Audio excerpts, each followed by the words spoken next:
ಸ್ವರ್ಗವಾಸಿಗಳಿಗೆ ನರಕ ತೋರಿಸಿದ ಚೈತ್ರಾ ಕುಂದಾಪುರ್ ಮೊದಲ ವಾರವೇ nominate. ನಾಮಿನೇಷನ್ಗೆ big boss ಸೂಚಿಸಿದ ಬೆನ್ನಲ್ಲೇ ಸ್ವರ್ಗವಾಸಿಗಳು ಚೈತ್ರಾ ಕುಂದಾಪುರ್ ವಿರುದ್ಧವೇ ಮತ ಚಲಾಯಿಸಿದ್ದಾರೆ. ಪರಿಣಾಮ ಚೈತ್ರಾ ಕುಂದಾಪುರ್ ಅವರು ಆವೃತ್ತಿಯಲ್ಲಿ ಮೊದಲು ನಾಮಿನೇಟ್ ಆಗಿರುವ ಸ್ಪರ್ಧಿಯಾಗಿದ್ದಾರೆ. ಬಿಗ್ ಬಾಸ್ ಕನ್ನಡ 11 ಭಾರೀ ಕುತೂಹಲ ಹಾಗೂ ಸಖತ್ ನಿರೀಕ್ಷೆ ಮೂಡಿಸಿದ್ದ ಬಿಗ್ ಬಾಸ್ 11ನೇ ಆವೃತ್ತಿ ಆರಂಭಗೊಂಡಿದೆ. ಸ್ವರ್ಗ ಹಾಗೂ ನರಕ ಪರಿಕಲ್ಪನೆಯಲ್ಲಿ ಈ ಬಾರಿಯ ಬಿಗ್ ಬಾಸ್ ಮನೆಯು ಆರಂಭದಲ್ಲೇ ರಣರಂಗವಾಗುತ್ತಿದೆ.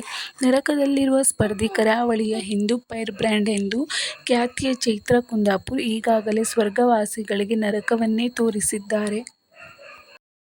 ಆರಂಭದಲ್ಲಿಯೇ ಬಿಗ್ ಬಾಸ್ ಮನೆಗೆ ಬಿಸಿ ಏರಿಸಿರುವ ಚೈತ್ರಾ ಕುಂದಾಪುರ್ ಇದೀಗ ನಾಮಿನೇಟ್ ಆಗಿದ್ದಾರೆ. ಬಿಗ್ ಬಾಸ್ 11ರ ಮೊದಲ ವಾರದಲ್ಲಿ ನಾಮಿನೇಟ್ ಆದ ಮೊದಲ ಹಾಗೂ ಏಕೈಕ ಸ್ಪರ್ಧಿ ಎನಿಸಿಕೊಂಡಿದ್ದಾರೆ.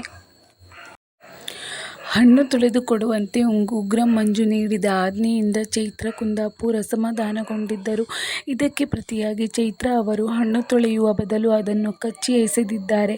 ನಿಯಮ ಮೀರಿದ ಹಾಗೂ ದರ್ಪದ ನಡತೆಗೆ ಉಗ್ರಂ ಮಂಜು ಸೇರಿ ಸ್ವರ್ಗವಾಸಿಗಳು ಗರಂ ಆಗಿದ್ದು ಚೈತ್ರಾರ ವಿರುದ್ಧ ಮುಗಿಬಿದ್ದಿದ್ದರು. ಆದರೆ ಚೈತ್ರಾರನ್ನು ಮಾತಿನಲ್ಲಿ ಮೀರಿಸಲು ಸಾಧ್ಯವಾಗದೆ ಸುಸ್ತಾಗಿದ್ದಾರೆ. ಪರಿಣಾಮ ಸ್ವರ್ಗವಾಸಿಗಳ ಲಕ್ಸುರಿ ಐಟಂಗೆ ಕತ್ತರಿ ಬಿದ್ದಿದೆ. ನಾಮಿನೇಷನ್ಗೆ ಬಿಗ್ ಬಾಸ್ ಸೂಚಿಸಿದ ಬೆನ್ನಲ್ಲೇ ಸ್ವರ್ಗವಾಸಿಗಳು ಚೈತ್ರಾ ಕುಂದಾಪುರ್ ವಿರುದ್ಧವೇ ಮತ ಚಲಾಯಿಸಿದ್ದಾರೆ. ಪರಿಣಾಮ ಚೈತ್ರಾ ಕುಂದಾಪುರ್ ಅವರು ಈ ಆವೃತ್ತಿಯಲ್ಲಿ ಮೊದಲು ನಾಮಿನೇಟ್ ಆಗಿರುವ ಸ್ಪರ್ಧಿಯಾಗಿದ್ದಾರೆ. ಹಾಗೆಯೇ ತುಕಾಲಿ ಮಾನಸ ಮತ್ತು ಚೈತ್ರಾ ಮಧ್ಯೆ ಬಿಗ್ ಬಾಸ್ ಮನೆಯಲ್ಲಿ ದೊಡ್ಡ ವಾದ-ವಿವಾದವೇ ನಡೆದಿದೆ. ಚೈತ್ರಾ ಅವರು ಮಾನಸ ಅವರಿಗೆ "ನಿಮಗೆ ಮಾತಾಡೋ ಯೋಗ್ಯತೆ ಇದ್ರೆ ಮಾತ್ರ ಮಾತಾಡಿ' ಎಂದು ಏರು ಧ್ವನಿಯಲ್ಲಿ ಬೈಯುತ್ತಿರುವಾಗಲೇ ಮಾನಸ ಅವರು ಕೂಡ ಏರು ಧ್ವನಿಯಲ್ಲಿ ಅದಕ್ಕೆ ವಿರುದ್ಧವಾದ ಉತ್ತರವನ್ನು ಚೈತ್ರಾ ಅವರಿಗೆ ತಿರುಗಿಸಿ ಕೊಡುತ್ತಿದ್ದಾರೆ. ಹೀಗೆಯೇ ಬಿಗ್ ಬಾಸ್ ಅಪ್ಡೇಟ್ಸ್ಗಳಿಗಾಗಿ ನನ್ನ ಚಾನೆಲ್ ಅನ್ನು ಸಬ್ಸ್ಕ್ರೈಬ್ ಮಾಡಿ, ಲೈಕ್ ಮಾಡಿ, ಶೇರ್ ಮಾಡಿ. Thanks for watching.